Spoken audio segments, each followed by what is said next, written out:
ভাবো তো একবার, মাত্র একটা বল বাকি, জিততে চাই মাত্র 3টে রান। টান টান উত্তেজনা সবার বুকে দূর দূর কাঁপছে। ঠিক তখনই ঘটে গেল এমন একটা ম্যাজিক যা ক্রিকেট দুনিয়াকে পুরো কাঁপিয়ে দিল। হ্যাঁ বন্ধুরা, আজ আমরা কথা বলছি এমন এক জাদুর গল্প নিয়ে, যিনি মাঠে নামলেই অসম্ভবকে সম্ভব হয়ে যায়। তিনি আর কেউ নন, আমাদের সবার প্রিয় কেকেআরের ঘরের ছেলে, কিং খানের সব থেকে নয়নের মণি সুনীল নারায়ণ। শেষ বলে একটা রান আউট আর পুরো স্টেডিয়াম জুড়ে শুরু হলো একটা জোরদার চিৎকার, আমরা জিতে গেছি। কলকাতা নাইট রাইডার্স পরিবার তাদের ঘরে তুললো 10-10টি ট্রফি। অবিশ্বাস্য এই রূপকথার জয় কিভাবে এলো, শেষ ওভারে ঠিক কি ঘটেছিল, আর খেলার শেষে শাহরুখ খান কি বললেন, সব কিছু যদি জানতে চাও তাহলে আজকের ভিডিওটা কিন্তু একদম শেষ পর্যন্ত দেখতেই হবে। মাঝপথে ছেড়ে চলে দিয়ে গেলে এই রহস্য আসল ম্যাজিকটা কি হয়েছিল সেটা কিন্তু তোমরা মিস করে যাবে।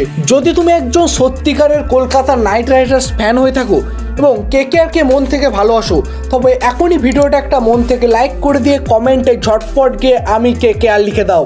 আর হ্যাঁ, কেকেআরের সমস্ত ব্রেকিং নিউজ আপডেট সবার আগে পেতে এখনই ডেসক্রিপশন বক্সে থাকা লিঙ্কে ক্লিক করে আমাদের হোয়াটসঅ্যাপ আর টেলিগ্রাম চ্যানেলে যুক্ত হয়ে যাও। চলো এবার তাহলে একদম শুরু থেকে শুরু করা যাক। আমেরিকার মাটিতে বসেছিল ক্রিকেটের এক মহা আসর, যার নাম মেজর লিগ ক্রিকেট 2026। আর এই মেগা ফাইনাল ম্যাচে মুখোমুখি হয়েছিল আমাদের লস অ্যাঞ্জেলেস নাইট রাইডার্স আর ওয়াশিংটন ফ্রিডম। ম্যাচটা হচ্ছিল ক্যালিফোর্নিয়ায়। টস জিতে ওয়াশিংটন ফ্রিডম আমাদের নাইট রাইডার্স দলকে প্রথমে ব্যাট করতে পাঠালো। ব্যাট করতে নেমে কিন্তু আমাদের লস অ্যাঞ্জেলেস নাইট রাইডার্স শুরুটা বেশ জমজমাট করেছিল। আন্দ্রে ফ্লেচার তো মাঠে নেমেই 4 ছক্কার বন্যা বইয়ে দিলেন। মাত্র 27 বল খেলে তিনি করলেন দুর্দান্ত 47 রান। ওদিকে কলিন মুনরোও কম যাননি, যদিও দলের খাতায় যোগ করেছেন মূল্যবান তিনি 40টি রান। তবে ক্রিকেট তো সব সময় সবাইকার ভাগ্য সাথ দেয় না। আমাদের প্রিয় মারকুটে ব্যাটসম্যান আন্দ্রে রাসেল এই ম্যাচে খাতা খোলার আগেই আউট হয়ে গেলেন। তখন মনে হচ্ছিল দল বুঝি বেশ চাপে পড়ে গেল, কিন্তু তখনই ত্রাতা হয়ে এগেলেন ম্যাথু টম।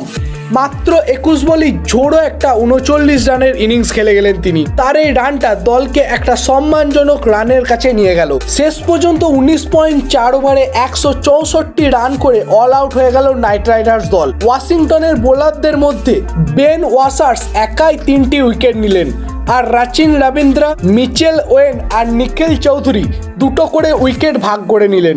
এবার ওয়াশিংটন ফ্রিডমের সামনে লক্ষ্য ছিল 165 রানের। জেতার জন্য এই রানটা খুব বেশি বড় ছিল না, কিন্তু তারা হয়তো ভুলে গিয়েছিল নাইট রাইডার্স দলে একজন জাদুকর আছেন।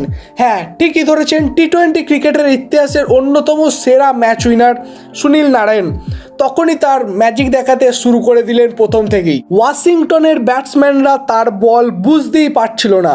নারিন মাত্র 13 রান দিয়ে তুলে নিলেন বিপক্ষে 3-3টে মস্ত বড় উইকেট। একে একে প্যাভিলিয়নে ফেরত পাঠিয়ে দিলেন মিচেল ওয়েন, ওয়াশিংটনের ক্যাপ্টেন স্টিভ স্মিথ আর রাচিন রবীন্দ্রকে। বিপক্ষ দলের কোমরটা যেন এক হাতে ভেঙে দিলেন এই আমাদের সুনীল নারায়ণ। তাকে যোগ্য সঙ্গ দিলেন ক্যাপ্টেন জেসন হোল্ডার। তিনিও বল হাতে ভেলকি দেখিয়ে তুলে নিলেন 3-3টে উইকেট।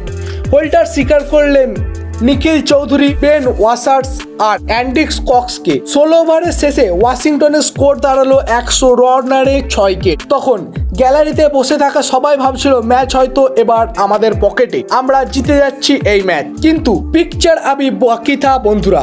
ক্রিকেটে শেষ পর্যন্ত বলা যায় না কোন দিকে যাবে, কোন দিকে ম্যাচ ঘুরতে পারে। আবার সেটা প্রমাণ করে দিল এই ক্রিকেট ম্যাচটি। ওয়াশিংটনের একজন স্পিনার ব্যাটসম্যান একা হাতে ম্যাচটা ঘুরিয়ে দেওয়ার পণ করলেন।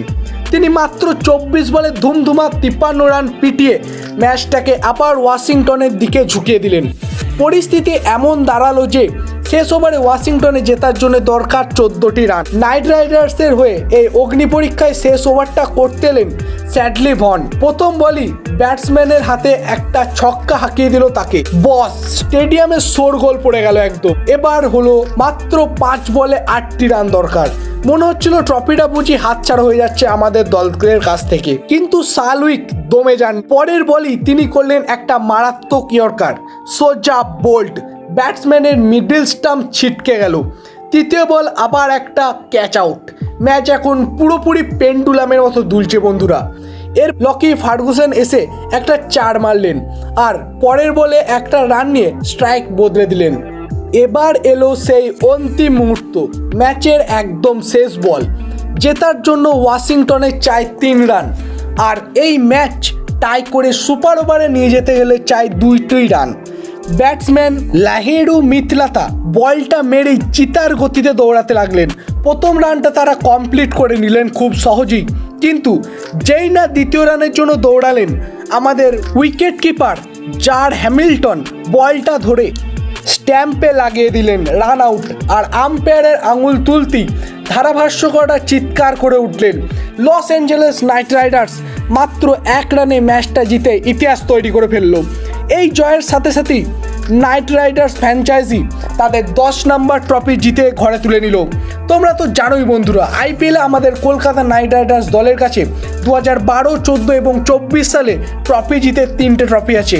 আর ক্যারিবিয়ান প্রিমিয়ার লিগে ত্রিনবাগো নাইট রাইডার্স জিতেছে 2015, 17, 18, 20 এবং 2023 সালে। এমনকি মেয়েদের ক্যারিবিয়ান প্রিমিয়ার লিগেও 2024 সালে আমাদের ত্রিনবাগো নাইট রাইডার্স মেয়েরা চ্যাম্পিয়ন হয়েছিল। আর এবার এই 10 নম্বর ট্রফিটা এলো major league cricket Los Angeles knight রাইডার্সের হাত ধরে। আর এই গোটা টুর্নামেন্টে আমাদের সুনীল নারায়ণ যা খেললেন তা ভাষায় প্রকাশ করার মতো নয় বন্ধুরা। পুরো টুর্নামেন্টে তিনি একাই 18টি উইকেট শিকার করেছেন। ফাইনাল ম্যাচে এই অনবদ্য পারফরমেন্সের জন্য তিনি ম্যান অফ দ্য ম্যাচ হলেন। এমনকি গোটা টুর্নামেন্টের সেরা খেলোয়াড় বা প্লেয়ার অফ দ্য টুর্নামেন্টের পুরস্কারটাও তিনিই ছিনিয়ে নিলেন। সুনীল নারিন আরও একবার প্রমাণ করে দিলেন কেন তাকে বড় ম্যাচের সবথেকে নির্ভরযোগ্য খেলোয়াড় বলা হয়। এই ঐতিহাসিক জয়ের পর নাইট রাইডার্সের দলের সহমালিক আমাদের সবার প্রিয় বলিউডের বাদশা শাহরুখ খান আর নিজের আবেগ ধরে রাখতে পারেননি। তিনি টুইট করে গোটা দলকে অনেক অভিনন্দন জানিয়েছেন, বিশেষ করে সুনীল নারায়ণ, জেসন হোল্ডার আর শেষ ওভারের হিরো স্যাডলি ভনকে আলাদা করে ধন্যবাদ জানিয়েছেন এবং বলেছেন তারা যেভাবে ঠান্ডা মাথায় লড়াইটা চালিয়ে গেছে সেটা সত্যিই প্রশংসনীয়।